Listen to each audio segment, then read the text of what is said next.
Every morning, millions of Americans make a cup of coffee without knowing what is actually in the grounds they just poured into their machine. Not the flavor notes on the front, not the origin story on the back. What is physically present in the product? In 2025, the Clean Label Project conducted over 7,000 individual tests on 57 coffee products from 45 of the most widely sold brands in America.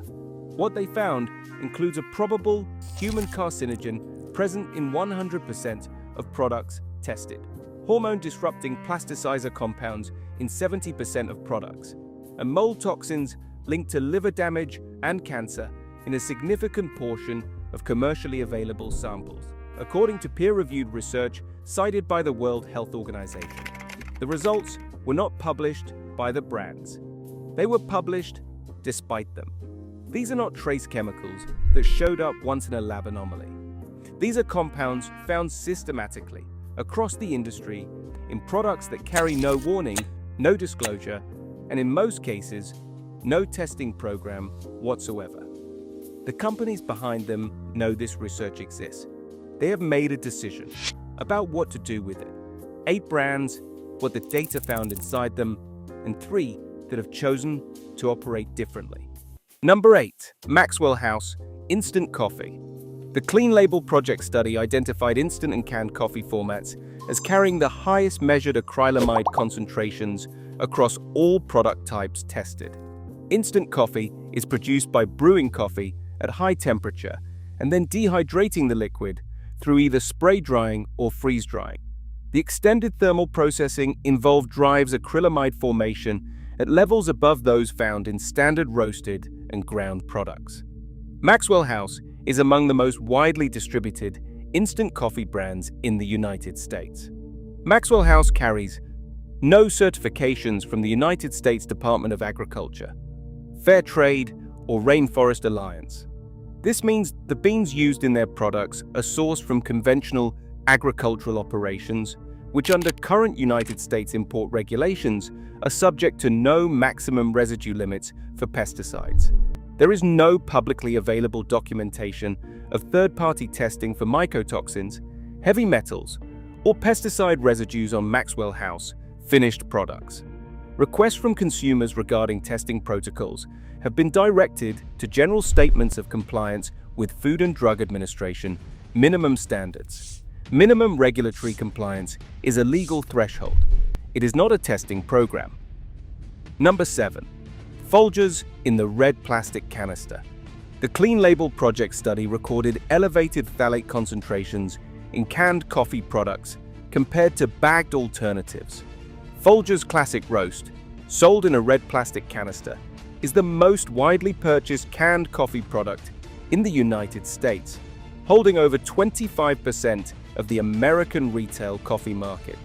Plastic packaging, particularly when in prolonged contact with the lipid compounds naturally present in ground coffee, creates conditions for phthalate migration from the container material into the product. The duration of that contact in a retail canister, between production, distribution, and purchase, can span several months. Folgers carries no USDA organic certification, no Fair Trade certification, and no Rainforest Alliance certification. According to sourcing analysis documented by Caffeine Informer, the brand has consistently declined to pursue independent certification programs that would require external verification of farming and sourcing practices. There is no publicly available third-party testing for mycotoxins, heavy metals, or pesticide residues on finished products. In fiscal year 2025, J.M. Smucker, the parent company of Folgers, reported an operating profit margin of 28% on their coffee segment. Cost reduction in ingredient sourcing is a documented contributor to that margin. The Dunkin coffee sold in retail grocery stores is not produced by Dunkin. It is manufactured by J.M. Smucker, the same company that produces Folgers, under a licensing agreement. The sourcing practices for retail Dunkin coffee follow the same framework as Folgers. There is no USDA organic certification, no independent contaminant testing program, and no published third-party laboratory results. The Dunkin restaurant chain does apply Rainforest Alliance certification to some espresso products and sources approximately 30% of its dark roast from certified supply chains. Those standards do not apply to the retail licensed product made by Smucker. The retail product is sold in plastic-lined packaging. Plastic-lined coffee bags have been identified in food contact materials.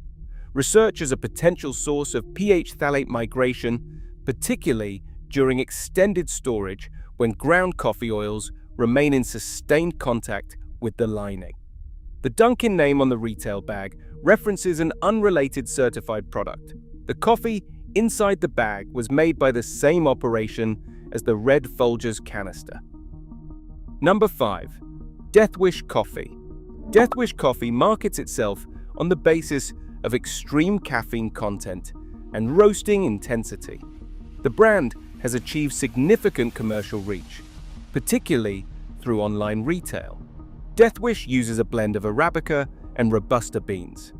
Robusta is naturally higher in caffeine than Arabica, and it is predominantly cultivated through large-scale conventional farming operations in India and Vietnam.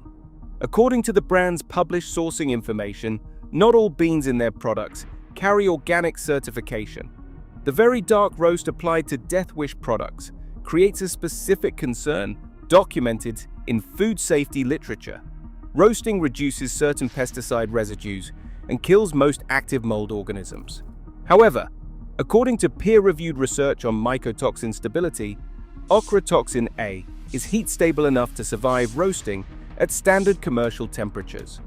A dark roast does not eliminate ochratoxin, a contamination that was present in the green bean prior to roasting.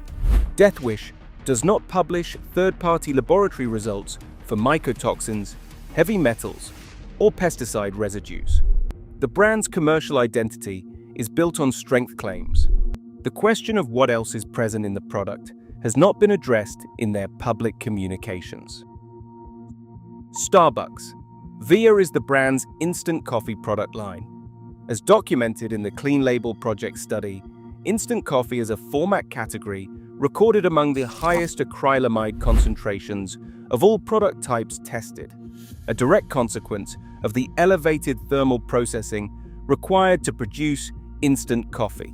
Starbucks operates a proprietary supply chain program called Coffee and Farmer Equity Practices, known as CAFE practices, which sets standards for social and environmental compliance among its suppliers. This program is audited by a third party designated by Starbucks. It is not an independent certification body. CAFE practices does not include systematic testing of finished products for mycotoxins, heavy metals, or pesticide residues. It is a supply chain audit framework, not a contaminant testing program. The distinction is material. Auditing farming practices is not equivalent to testing what is present in the finished product that reaches the consumer. Starbucks is the largest coffee company in the world by revenue. The resources required to implement comprehensive third-party contaminant testing on finished products are available to this company. The decision not to do so is documented by the absence of any published results. Number 3. Nespresso, Original Line, and Virtuo Pods. The Clean Label Project study recorded the highest phthalate concentrations among all tested formats in pod coffee products. An espresso capsule consists of ground coffee sealed inside a plastic or aluminium capsule. Between production and use, the capsule sits in storage and retail conditions for periods ranging from weeks to months.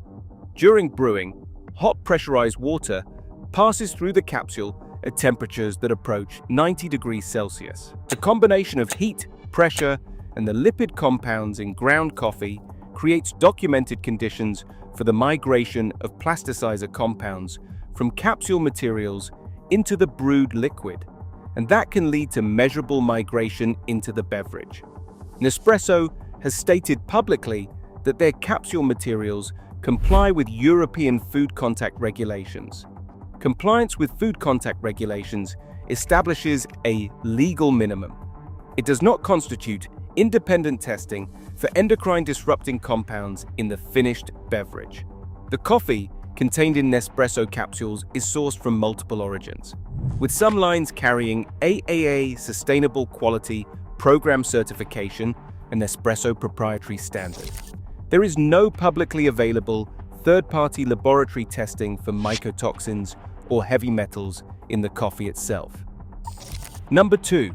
Keurig K-Cups.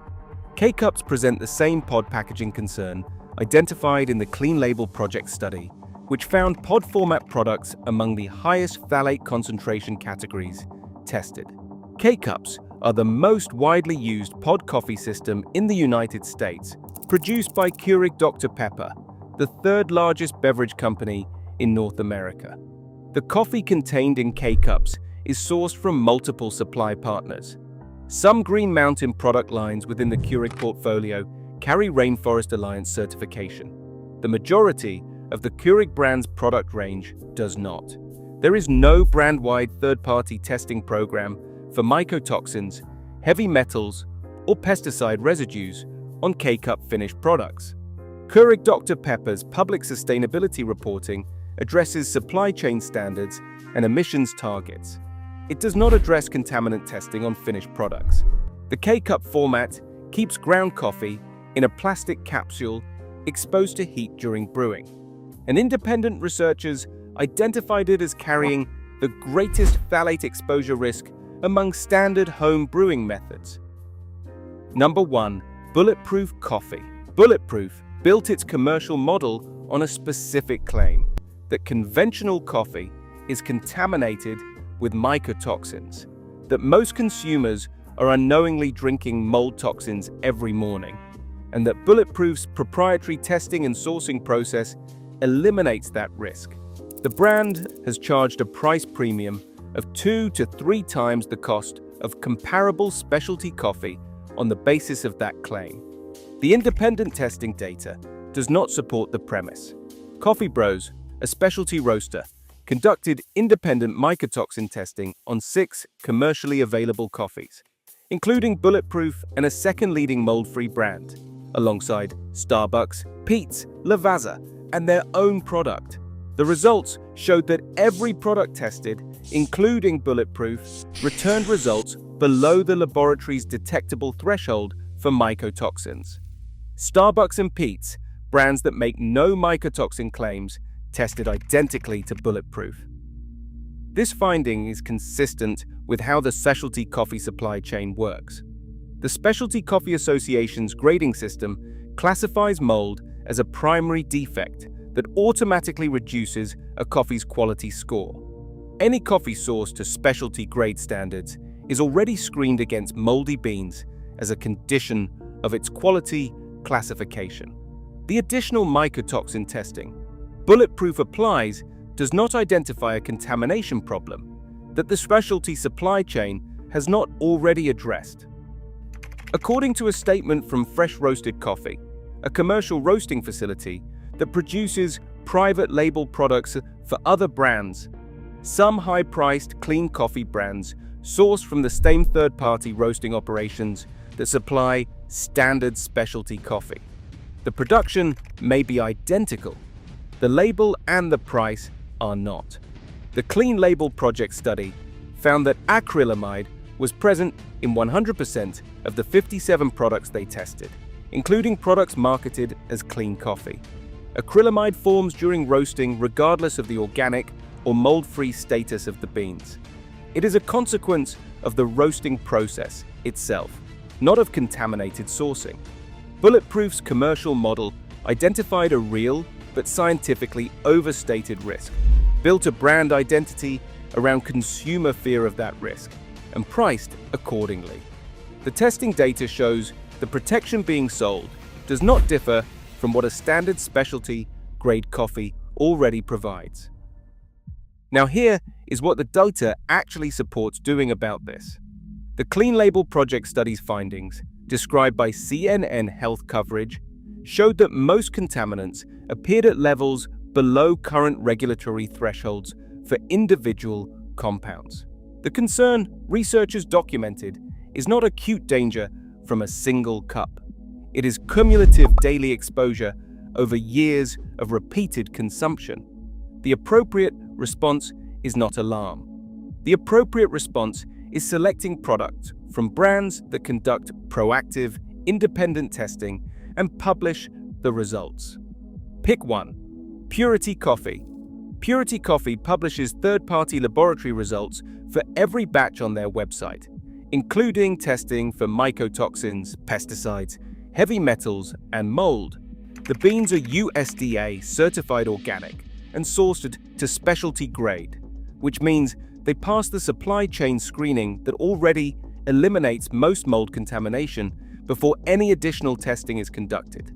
The published results are available to any consumer before purchase, not upon request, not in summary form. The actual laboratory results are posted. A 12-ounce bag costs between $25 and $30. That is the cost of the testing program and the sourcing standards required to produce verifiable results rather than marketing claims. The second option provides comparable transparency at a meaningfully lower price. Pick 2. Fresh Roasted Coffee. Fresh Roasted Coffee is an independent roaster based in Sunbury, Pennsylvania, operating since 2009. Their core range is USDA certified organic. They conduct third-party laboratory testing for mold, mycotoxins, and pesticide residues, and they document their testing approach transparently in public communications. Fresh Roasted Coffee roasts and packages their own product. According to their published statements, they also operate as a contract roaster for other brands, including some that sell the same coffee at significantly higher price points under clean coffee positioning. The supply chain for the higher-priced product and the fresh roasted coffee product may originate from the same facility. A 12-ounce bag costs between $14 and $18.